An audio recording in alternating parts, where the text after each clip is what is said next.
Grönland sieht auf der Karte aus wie eine riesige weiße Leere. Eis, Kälte, kaum Menschen. Trotzdem spielt dieser Ort in der Weltpolitik eine deutlich größere Rolle, als es auf den ersten Blick wirkt. Offiziell gehört Grönland zum Königreich Dänemark. Dieses Verhältnis ist historisch gewachsen und heute deutlich komplexer, als es klingt. Die Verbindung beginnt in der Kolonialzeit. Im 18. Jahrhundert begann Dänemark, Grönland zu verwalten und politischen Einfluss aufzubauen. Über lange Zeit war das Gebiet stark von außen gesteuert, während die lokale Bevölkerung kaum eigene politische Kontrolle hatte. Als sich die Weltordnung im 19. und 20. Jahrhundert veränderte, blieb Grönland Teil des Dänischen Reichs. Nach dem Zweiten Weltkrieg wurde diese Struktur schrittweise neu organisiert. Grönland erhielt mehr Rechte und entwickelte sich von direkter Verwaltung hin zu einer eigenen politischen Selbstverwaltung. Heute ist es kein klassisch abhängiges Gebiet mehr, sondern weitgehend autonom. Es verfügt über ein eigenes Parlament, trifft viele Entscheidungen im Inland selbst und hat eine eigene politische Identität. Trotzdem liegen zentrale Bereiche weiterhin bei Dänemark, vor allem Außenpolitik, Verteidigung und Teile der Finanzstruktur. Diese Mischform macht Grönland geopolitisch besonders interessant. Es ist weder vollständig unabhängig noch vollständig integriert.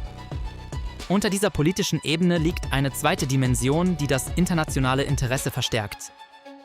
Grönland liegt strategisch zwischen Nordamerika, Europa und der Arktis. Gleichzeitig verändern sich durch das schmelzende Eis langsam Schifffahrtsrouten, die neue Handelswege in der Arktis eröffnen könnten. Dazu kommen mögliche Rohstoffe, die lange unzugänglich waren. Aus einer scheinbar isolierten Eislandschaft wird dadurch ein Raum mit wachsender strategischer und wirtschaftlicher Bedeutung. Das erklärt auch, warum große Mächte die Region im Blick behalten. Die Vereinigten Staaten von Amerika haben historisch Interesse gezeigt und Grönland sogar einmal als Kaufobjekt betrachtet. Heute spielt die Insel weiterhin eine Rolle im militärischen Gleichgewicht des Nordatlantiks, unter anderem durch amerikanische Präsenz im Norden. Für Dänemark entsteht daraus eine besondere Situation. Grönland ist kein klassisches Überseegebiet, sondern ein strategisch eingebundener Teil des Staates mit globaler Bedeutung, die weit über Bevölkerung und Infrastruktur hinausgeht. Gleichzeitig wächst innerhalb Grönlands der Wunsch nach größerer Unabhängigkeit. Die Selbstverwaltung wurde in den letzten Jahrzehnten erweitert und die politische Richtung geht klar in Richtung mehr Eigenständigkeit. Die entscheidende Frage bleibt wirtschaftlich, da die Abhängigkeit von finanzieller Unterstützung aus Dänemark weiterhin besteht. So entsteht ein Spannungsfeld zwischen Geschichte, Identität und geopolitischer Zukunft. Grönland ist damit kein einfacher Fall von Zugehörigkeit, sondern ein Übergangssystem, geprägt von kolonialer Vergangenheit, moderner Selbstverwaltung und einer Zukunft, die sich gerade erst zu formen beginnt. Denn vieles, was Grönland heute ist, war über Jahrhunderte stabil und vorhersehbar. Doch diese Stabilität beginnt sich langsam zu verschieben. Nicht durch einzelne Ereignisse, sondern durch mehrere Entwicklungen gleichzeitig, die sich gegenseitig verstärken. Da ist zum einen das politische Gleichgewicht zwischen Dänemark und Grönland. Ein System, das lange funktioniert hat, weil die Weltordnung klar verteilt war. Doch je mehr Entscheidungen in Nuuk selbst getroffen werden, desto stärker stellt sich die Frage, wie dieses Verhältnis in Zukunft aussehen soll.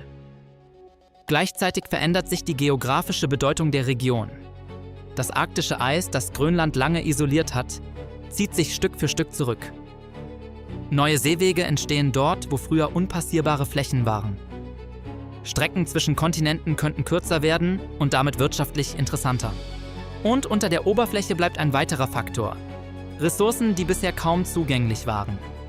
Mit dem schwindenden Eis wächst das Interesse an einem Gebiet, das lange als zu unwirtlich galt, um strategisch relevant zu sein. Diese Entwicklungen passieren nicht laut.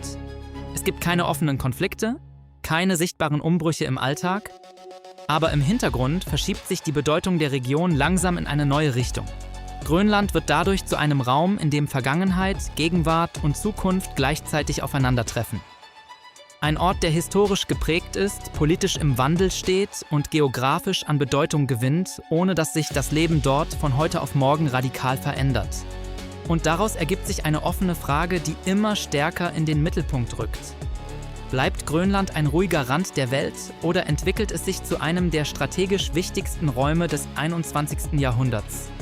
Schreibt es mir in die Kommentare. Wenn dir das Video gefallen hat, abonniere gern den Kanal und ich freue mich über ein Like von dir. Bis bald!